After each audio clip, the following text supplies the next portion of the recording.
So we go, Elba? Yes, we are live. You can go ahead. Thank you very much. Please. Let me introduce you. Andres Moya is now working as a senior lecturer at the University of Valencia, and he got his PhD at the University of Granada in 2003. Also, the PhD was carried out at the Instituto de Astrofísica de Andalucía, and he then did a postdoctoral position at Paris Meudon Observatory, and then got a Mercury Fellowship at the University of Birmingham in the UK. His main research interests are stellar structure, evolution, characterization of exoplanet characteristics, and especially with the focus on asteroseismology and the use of machine learning, artificial intelligence tools. So he's currently here to present us his role as a PI of the HAYDN mission, an ESA N8 proposal. The floor is yours. Thank you. Okay, thank you. Well, first of all, I would like to thank Pedro and Aldo for giving me the opportunity to giving you this talk, invitation for giving this talk and presenting this project. So I'm going to talk about a project. First thing is that it's not an accepted mission yet. It's in the competition for being the next M8 medium 8 ESA proposed mission. So now we are in this competition, but okay, we have I think a great idea, and I would like to present you this. I'm not the PI of the mission. I'm the Spanish PI, but recently, and I wanted to mention in the middle of the talk, but okay, I'm going to say now. Now, Spain has become co-PIs of the mission, so I'm the deputy PI of the mission now. So I was not only the Spanish, but the co-PI. So it's good news for Spain in this case. Okay, so first the science. So as it's a presentation of a proposal of a mission as part of science and part of consortium techniques, technological things, etc.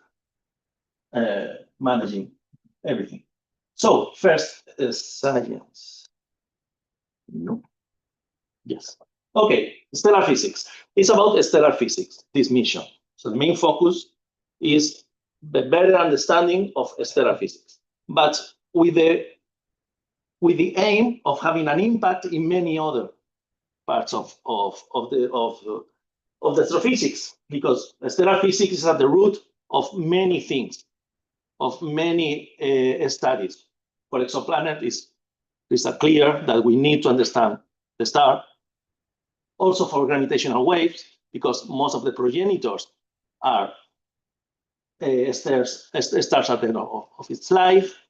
Nucleosynthesis, of course, is the laboratory of nucleosynthesis. Cosmology, distances, ages. Most of the techniques relies on our ability to model the stars and know things about the stars. Of course, stellar populations in clusters, galactic archaeology, age, stellar mass, radius, age, chemical abundances, rotation, angular momentum transport, everything, all this is in some parts of all these branch of astrophysics. So a better understanding of stellar physics has a large impact in many fields. This is something that I want to convince you. So how have we characterize stars, understand the stars until now? In the past, we use spectroscopy, photometry, position and chart diagram, models, isochrones, etc. With this, in a general, so in cases we have better values than that, but in general we can estimate masses and radius with a precision that's the point of 10–20%, and ages, but the best we can, but 30–50%. There's individual cases that we can do it better, but in general, this is the low precision, low accuracy, but impacting the physics which you can derive with this. Recently, we have moved into a better situation when we have had very good data from astrometry. Gaia has improved a lot our data, and also the asteroseismology. With the combination of this, so adding asteroseismology and having better astrometry, then we have improved our precision into around 5% in mass and radius, 10-15% in AEs. So we have a much better precision, but in general, we don't know anything about accuracy. And that's the key point here. We don't know accuracy, we have good precision, increase the quality of the impact, but we cannot really ensure what we are deriving from these estimations. And since HAYDN is the main technique we are going to use for obtaining the observables, is an asteroseismology. It's the new one on the block.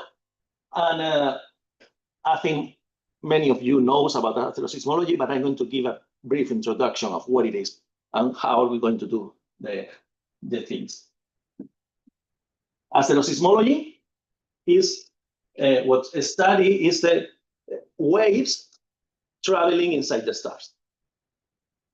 Sort of says like seismos on Earth. But this seismos has a reflection surface on the stellar surface. And these variations is what we measure, and we infer these traveling waves. So the idea is that there are different types of traveling waves inside the stars, and this has a reflect on the surface. This is more or less the basic idea of asteroseismology. Okay. So in the sun, there are movements in the surface coming from different situations, mainly related with the convective zone, the outer convective zone just hitting the surface. And this produces a around 5 minutes pulsation. And this is what we use for a better understanding of the general characteristic of a star and solar-like stars, a sun and solar-like stars. Okay. So if you do a time series, photometric time series, for example, of the stars, you find many different features. All these movements of all these variations are reflect of things that is happening in the surface of this star.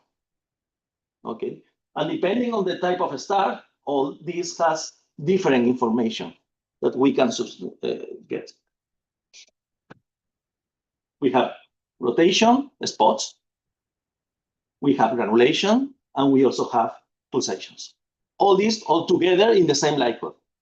But this information about how the star is. So if we have a photometric time series, all this has a lot of information, but for some other people, this is noise. For exoplanet people, for example, this is noise that I want to remove. But for some people, noise is other people information, us. Now, if you go to the Fourier, you do the Fourier transform to go to the Fourier space, then you have different patterns that are the reflect of the different things happening in the surface. Rotation, low frequencies, granulation, mid frequencies, and this small thing here are pulsations, the asteroseismology. And we obtain many information from this small thing here. So if we do a zoom there, in a good case, in a almost perfect case, we see this pattern of frequencies. And from this pattern of frequencies, we can infer a lot of information. What we call the large separation, there's a distance between two, from here to here, or from here to here, from here to here. And the small separation, these small differences into very close of them, are a direct reflect of the evolutionary stage of the star and the mean density of the star.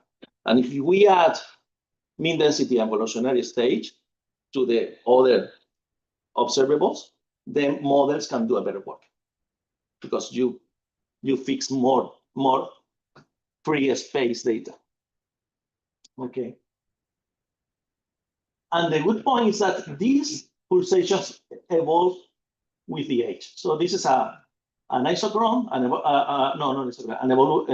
evolutionary track of a star, and at different positions, if we obtain the Fourier transform and the pulsations of the light curve, we find that it evolves with the evolutionary stage. So not only where it is located, this bump, but also the mean level of the background.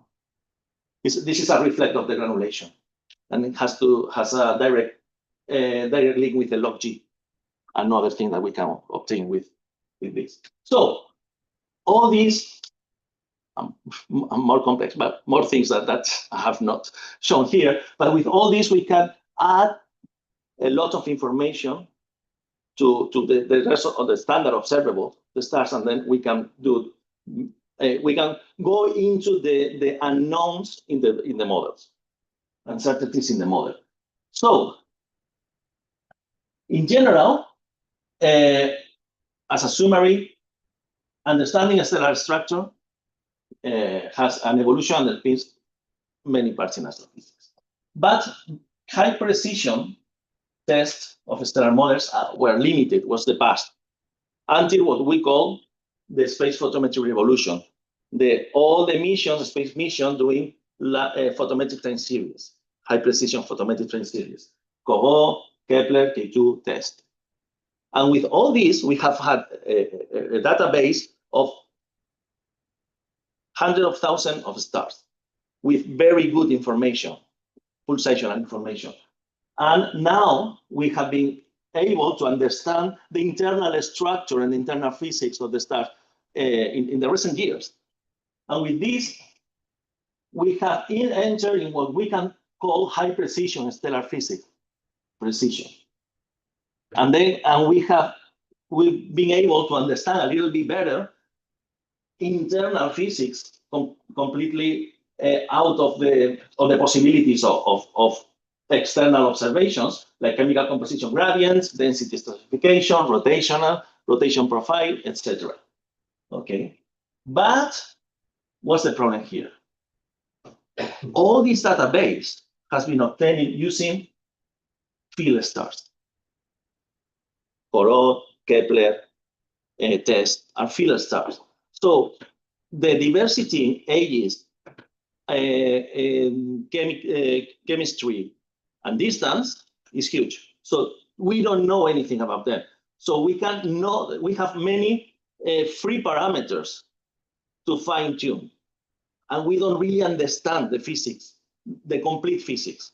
So inside the stars, for modeling a star, we have to inform all these things. Equation of space, opacity, atmosphere, differential rotation, angular momentum transport, chemical mixing, convention, individual initial abundances, helium, magnetic fields, nucleosynth. And all this is not perfectly known by far. And some of them completely unknown. So we put something in the models. And if we have many free parameters to fine tune it, we don't really learn about all these physics. And all this knowledge, all these things that we don't know, we don't really know, prevents for reaching accuracy. And that's the point of HAYDN. HAYDN, what we want with HAYDN is jumping from precision to accuracy. This is HAYDN, jumping from. So why? Why now? Because now we are collecting a huge amount of data, the large surveys, and also very, very good surveys like Gaia, James Webb, Euclid, from space, Roman, Plato, Lista, Plato in the near future, from ground, Rubin, ELT, Einstein, blah, blah, blah. All these high quality and large data set promise to transform our understanding of the universe. But for that, we need accurate stellar models for really going inside all the physics that we can do here. Okay? So this transformative potential can only be fulfilled with moving from precision to accuracy in stellar models. Okay? And this is what we want to do. How are we going to do it? We want to measure in these frequencies, do asteroseismology plus spectroscopy plus, etc., in controlled environments. very high density stellar fields. Okay. Yeah, think about clusters, stellar clusters. If you observe many stars and do asteroseismology in many stars in the stellar cluster, then you have the same, all of them have the same age, same composition, and same distance. So you will repeat the experiment in hundreds of thousands of stars. And then we can go into the physics. And as soon as we understand and learn about this physics, we can move into accuracy in the models. And okay, and why the previous missions has not done this? Because of the field of view per pixel. This is the only technical thing. This is one of our targets, 47 TAC. It's a cluster, a globular cluster. And this is the field of view per pixel of TESS, huge, Plato, Kepler. With all of this, it's impossible to analyze these stars because of the contamination. The goal of HAYDN is having a field of view per pixel of 1.3 arc seconds, enough for resolving this, and then being able to observe individual stars in globular clusters. Okay, so the aim of HAYDN is provide benchmark seismic data to achieve accuracy in second and next generation stellar models. Okay. So the scientific objectives of HAYDN are divided in 4 big blocks and many subfields, covering all the different distances. High precision stellar physics, so from low mass star to massive star. Massive stars are the progenitor of gravitational wave sources and are contributor to chemical enrichment, etc. So stellar physics, next generation stellar model. Also studying stellar cluster evolution. Why? To have an age scale. This is important for different branches. The galactic archaeology, the history of the Milky Way and small dwarf galaxies, and exoplanets.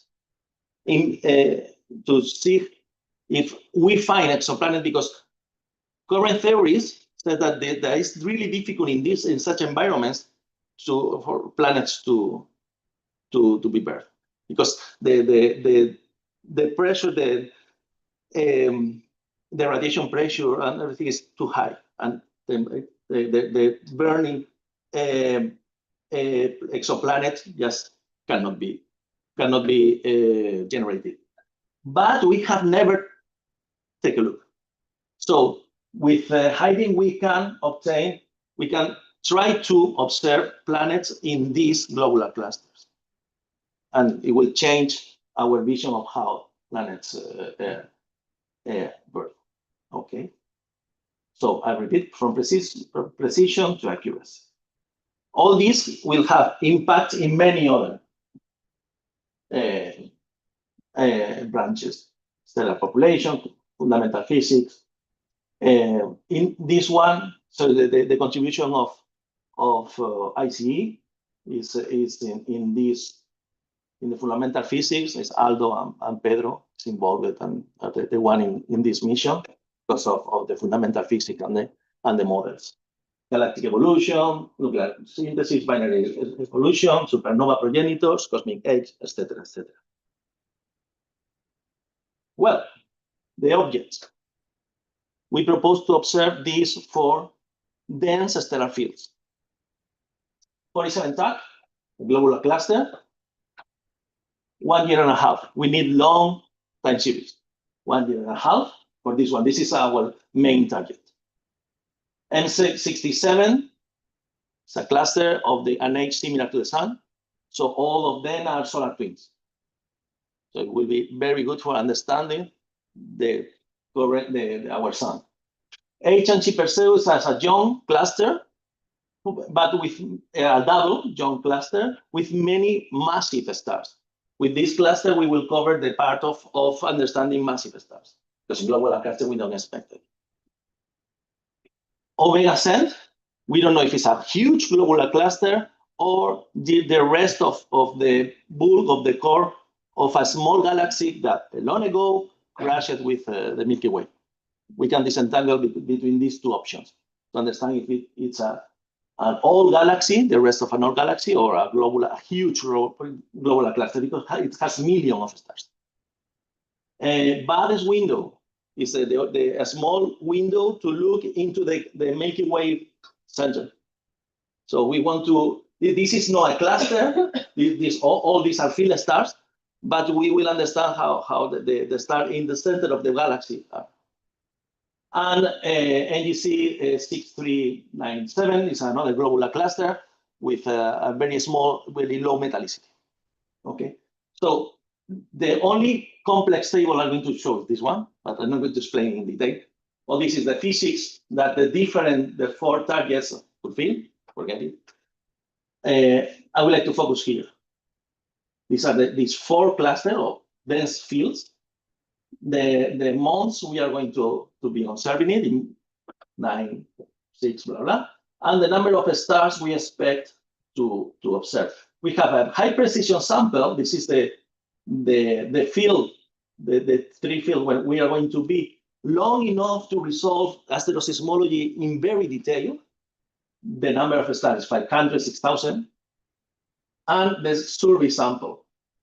We are not going to be that long, but we are going to obtain many of them. 100,000, 20,000, etc. So this is the survey one. And this one with a really small metallicity. So covering different ages, different metallicities, different situations. From a technical point of view, the field of view is going to be one degree to be able to observe the complete object, and the field of view per pixel, 1.3 arc seconds. The bandwidth is white light of the optical. It's like Kepler, like Plato. We copy this because it's exactly what we need.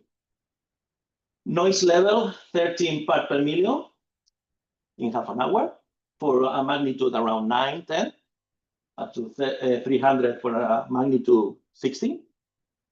And the sampling time, we will obtain photometric time series in 1 minute or 8 minutes, depending on the scientific case. Okay, a high duty cycle, blah, blah, blah. And it will be one telescope of 1.2 meters, similar to Euclid. If some of you know what Euclid is, it's similar to Euclid. Okay, well, there are more technical details, but the main ones are these. This, again, I repeat, this is the key thing. And for example, the Corot PSF is larger than this picture. Okay. And HAYDN is the only one designed for resolving these objects. The consortium now we are 11 countries on it. It's led by Italy, and recently Spain has become the co-PI of the mission. As second level contribution, France and the UK, and a small contribution from the rest of the countries. And in Spain, we are 7 institutions: University of Valencia, Granada, IAA, Canary Island, Aldo Pedro, University of Barcelona, University of Alicante. Researchers from these institutions involved in HAYDN at different levels and different, because the amount of fields, the number of fields that can be interested on this data is large. So we have people expert in different fields, not only about asteroseismology. This is a technique, but no more. Okay, scientific board, jumping to here. And also Juan Carlos Suarez, so 2 per country, main contributor. Juan Carlos Suarez, because he's also part of the scientific board of Plato, so it's the expertise of Juan Carlos is very valuable. And the PI is Andrea Miglia, the University of Bologna. And this is the structure, the technical structure of the mission. Now here is Spain, and Spain is going to put the system engineer. now. But it's something that has happened in 2 days, 2 days ago. So we are still working on it, but the system engineer is going to be in Spanish. And what we are going to do is to construct the electronic unit of the mission, the power unit and the CPUs, and also the software of the ECU. And with this increase in our responsibilities, we also increase our duties, and we are also going to do that. It's not here, so now there is a new one that I have not had time to change this. That is the integration and test of the payload. It's going to be done in Spain. Italy do the telescope, Belgium the baffle, and the focal plane are jointly between France and the UK. These are the main things here. The science consortium is more than 200 scientific scientists from many different branches, people from interested in that. We have already done a first workshop in Bologna last year, and was really interesting. And the increasing of the scientific interest in HAYDN was amazing during these days. And what we are going to do in Spain is the scientific contribution is large. We have experts in stellar physics, stellar modeling, asteroseismology, stellar rotation, activity, magnetism, stellar populations, galactic archaeology, exoplanet, massive stars. We have experts of all these in the consortium now. And also from an instrumental point of view, CPU. In fact, this is CPU, power unit, but thermal stability is under debate, and now the integration and test. Okay, and the satellite, the proposal. It's a small scheme, but it's one single telescope, the baffle. This is the understanding of ESA of how HAYDN will be, the position of the different things, and will be a 2-mirror telescope with 3 reflections and lens for correcting the focal plane. That's the difference with the rest of the mission in order for obtaining the field of view per pixel we need. This lens are the only difference with Kepler. Okay, and at the bottom here is the focal plane, and with the detector will be a CMOS in the baseline, like Arrakis and some others. But it's the new generation of detectors is substituting the CCDs, and the front-end electronic, and the electronic box will be somewhere here. Of course, this mission is not a technical challenge in any point. And we have taken advantage of the heritage of many previous missions. Especially, and I don't know if the old people in this room remember Eddington. Eddington was approved ESA mission for discovering for exoplanets in early 2000. Was years before Kepler. But and we did many studies, and in the papers the mission was completely designed, but for funding problems, finally it was cut out. Was not constructed. But NASA was aware about this mission, and they start doing Kepler fast. And we don't launch it. Eddington, NASA launched Kepler. They have done most of the discoveries, but we were in advance during a few years with Eddington. Most of the studies of Eddington are okay for us. So the mass power of the different things are more or less the same. So we have copied this and fine-tuned it. And also an heritage from Plato, but Plato is much complex.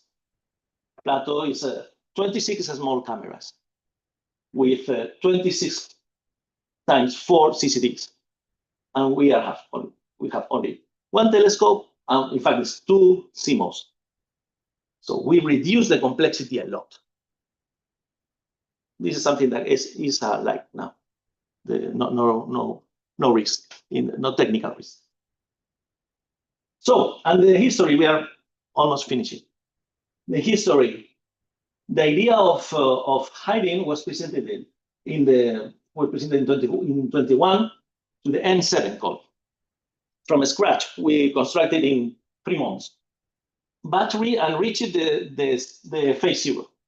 So finally, there is, I don't know if you know how it works. You present your ideas in a step 1, 10 pages, science. And there is a first selection. And then they select 10, moving to a step 2. In a step 2, then you include technical things, 60 pages, something like this. And then there is another selection of 5 going into phase 0. And then in phase 0, ESA do what does with these 5 selected missions, the CDF, the Concurrence Design Facility, is they assign 30, 40 engineers of all the technical aspects, and 3 weeks for your mission. And they study everything. And they finally do a report of 250 pages in case of HAYDN with all the details. As that is at that moment, the understanding of ESA about the mission. We did this, and was perfect for us, because now we have a deep study from ESA about the technical aspect of mission. But was not selected for the next step is phase A, only 3. Phase A is done with 3, and then they selected the one after this phase A. We was rejected in this step. But ESA in 24 suggested us to present again HAYDN to M8. It's a good news because ESA want to have us on board again, and we presented, and now we are in the moment of presenting step 2. So now we have been step 1 done. There is a selection of 10. We are there, and in 1 month, more or less, we have to present the step 2. Next autumn, we will know if we are again in phase 0. Next year will be the CDF. Autumn 27, selection to phase A. Finger crossed. 3 years of phase A. And in 2030, we will know which is going to be the selected M8. Expected launch in 2041. This is the timing. So it's a whole life project. Because we started in 2000. Well, and there was a paper, a small paper in the white book before that, in 2020, 19, something like this. So can be a 20 years history if finally we are selected as an M8. Okay, we are in the run. So summary. It's a proposal, M8. High precision, long, we want to collect high precision, long, and nearly uninterrupted photometric monitoring in the visible band, like Kepler, like Plato is going to do. What we want to do from a physical point of view is to jump from precision to accuracy in stellar models, and this will have a huge impact in many other places. And Spain has a major scientific and technical role, and now is a copyright.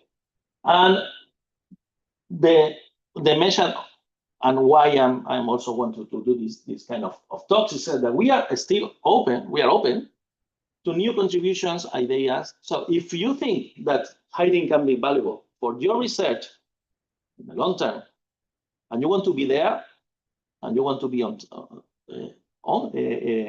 board, please contact us. We are open to new ideas, more contributions from people that want to be on board. So it's not a closed scientific consortium. Now it's really, really open, and we want to hear from new collaborations. I wanted to be in. That's it. This is all I want. Thank you.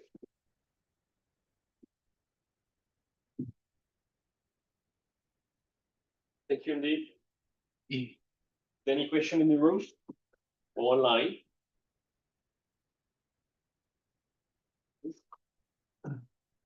I have a question. You have mentioned that globular clusters, clusters in general, they are not simple objects. For instance, in globular clusters, we know that there are at least two populations, and we don't know which is the origin. I think that the studying globular clusters with asteroseismological is extremely important, but you cannot say that it's a simple situation. Yes, for sure. I mean, it's part of a stellar population. Yeah. Sure. So we are aware, and this is one of our main goals, to understand stellar populations in clusters. And sure. I completely agree with you that it's extremely important. But we have to be careful. If you have to compete with other projects to be precise in the assertions. Yes, well, now in M8, the group of 10 pre-selected missions for this step 2, we are the only stellar mission. The rest of the mission are related with cosmology, solar system, going to Ceres or these kind of things, X-ray. Yes, another looking at the ionosphere of the Earth. But we are the only one aiming to do stellar physics. So this is why, but this is a personal opinion, and just trying to do a extrapolation. I think that we have chances to be again in phase 0, because in this group of 5, maybe ESA want to have one representative of the different stellar astrophysical branches, and not 2 of the same one in phase 0. So. Hello? I had a question more about what it's actually. So I guess that different targets you have are different distances. No. They are at different distances. I must admit that I don't know by memory the distances of the different ones, but the distances of where the Valence windows is and HAYDN are very different, for sure. So we have different distances, yes. Okay. I guess the step and the blending would be very different depending on the objects, because the actual separation distance is different. Yeah. I mean, so will you make sure, how can you make sure in advance you have only one star? Okay. Now, for this step 2, we are performing many simulations for assessing what is the expected noise and contamination. So let's start. For the strategy for observing, for example, 47 TAP is to obtain time series of the real clear individual stars, can be done on board because we are sure that they are alone. In this zone of those that we are not exactly sure, we are going to download the images in order to resolve it on ground if possible. And the center 20% are going to be downloaded as it is, to be treated on ground here. And then with more sophisticated techniques, try to extract the best possible from the center. But we know that the center is really difficult. So the real goal is not the surroundings here, but also here. We can resolve here all these parts. And the center, we will try to do it in our laptops, in ground. So we are going to download completely. This is one thing, the observational strategy. The second one is that we are performing many simulations with with models, Trilegal and this, with Gaia astrometry, what we have, and with stellar models, trying to obtain the percentage or the probability of contamination in the different places with the observation we have and what we know from this target now with the observation we have, and for that, what we are obtaining, I don't have in this presentation the simulations we are doing with all the targets we see, or the stars we see here, but we have it. What I can show is that all this has been taken into account for the noise budget. And so this is a estimation of the noise budget, the part per million, the precision, the photometric precision coming from should noise contamination or the aperture contamination. All this is taken into account. No. Because I was really wondering about how you're going to deal, with stellar multiples, right? Which depends strongly actually on stellar properties. We expect this is not only a noise, it's actually bias. Yeah, no. Of course, there will be situations that are not really clear, but the point is that we will increase to hundreds or thousands of stars really well resolved. With this, we ensure the scientific case. And then we will have a lot of data for trying to, with a more detailed analysis, disentangle this if we see transit, eclipses, for example, or with astrometry. With this data, we can actually learn something about stellar multiplicity, especially around massive stars, which will be something very, very good to actually start. The asteroseismology will tell us something about multiplicity. Well, in certain situations, yes, because if you have a pulsation, the pulsation is a clock. So if there is something orbiting, this clock changed. It's like TTVs. In fact, asteroseismology has been used for discovering planets. In the case of white dwarfs, for example, and that is a technique. So, and changing the timing of the eclipse of the eclipses or the pulsations, the phase of the pulsation, you can infer that there is something orbiting and moving this thing. So it has been done, but it's a very, very particular case. But with this quality of data, we can do it in many other cases, many cases. That's it. You mentioned that there are several processes like chemical synthesis, control, convection, and so on, that needs to be improved and that you take advantage of the fantastic set of data.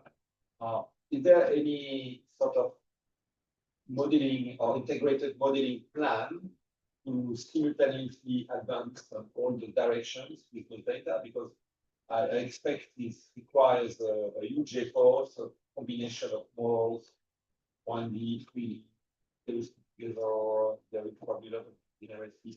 Is there any overall plan for? Yes, in fact,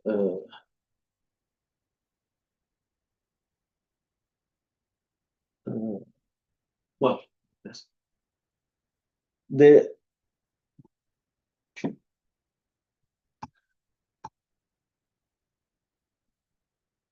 In the team, in the science consortium, we have experts in 3D hydrodynamical simulations, in 1D stellar models, and in people doing or planning to do next generation stellar models, including interaction between magnetic fields and rotation and angular momentum transport in 3Ds in some parts for convective zone, for example. All this is planned, and the people, the know-how, the experts are in the thing. It is a 15 years plan. So the idea is to have a very detailed plan, at least in phase A. So now we are collecting the expertise and people willing to contribute. And we have in mind all this. We want to do this, but we need experts. The experts are in. So now we will increase the precision in the planning on how to do it, because we have time, as we pass the different stages. So now we don't have an exact plan for that, but we will have if we continue with in the process. But this is what we want to do. I would have also a question. So you mentioned that you will always only have 2 CMOS. I guess with the size of your field of view per pixel, you should have something like 10,000 by 10,000 by 10,000 detector, right? Very large monolithic array. I was wondering to what extent this, especially using CMOS, this will also constrain a lot of the noise and cadence properties. I guess you expect a large readout noise for this array. Why didn't you use a stable CCD array to sample your focal plane? Okay, readout noise. The spectral readout noise is this one, 30 ms per pixel, 30 electron ms per pixel, and there are different possible configurations nowadays. If we put only one CMOS, the company is going to build it. UK Teledyne can construct one of 900 per 900. But but this is a bad idea in terms of redundancy. If the CMOS fails, all the mission goes. So we wanted to put more than one, 2, or yesterday we were talking about 4. 4, exactly the same as Arrakis. Arrakis is to be launched soon, and with a CMOS in a high TRL, you're going to be launched and working. So if we put and this, when this 2 is of 4 times 9, the 2 covering the complete, more or less the figures you get, and with 4 of Arrakis is enough for covering. And the real noise is this is the prescription from Teledyne of what these CMOS can do, and is included in the noise budget that we calculate. So is that going to be among the first CMOS launched to space? No, the first is going to be Arrakis. From ESA. In European mission, the first one is going to be Arrakis, a small one. Yeah. Okay. Our initial aim was we need a bigger one. So you need to construct a new one, much bigger, and increase the TRL up to at least 6 and then 9. But now we are working with the idea of using the same of Arrakis to reduce risk and cost. But okay, this is a standard day by day of managing these things. Any other question? Okay, let's thank Andy again. Thank you.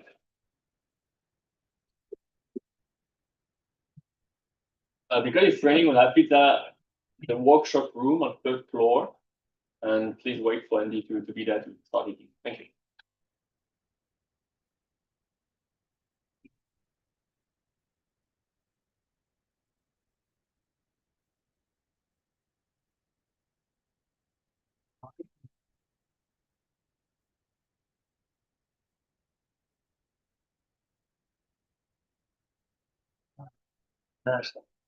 Josep Maria. Què tal? Jo vinc de la Universitat de València, de fet. Sí, además te conozco más por cosas que ha hecho que en persona. Sí. También el libro de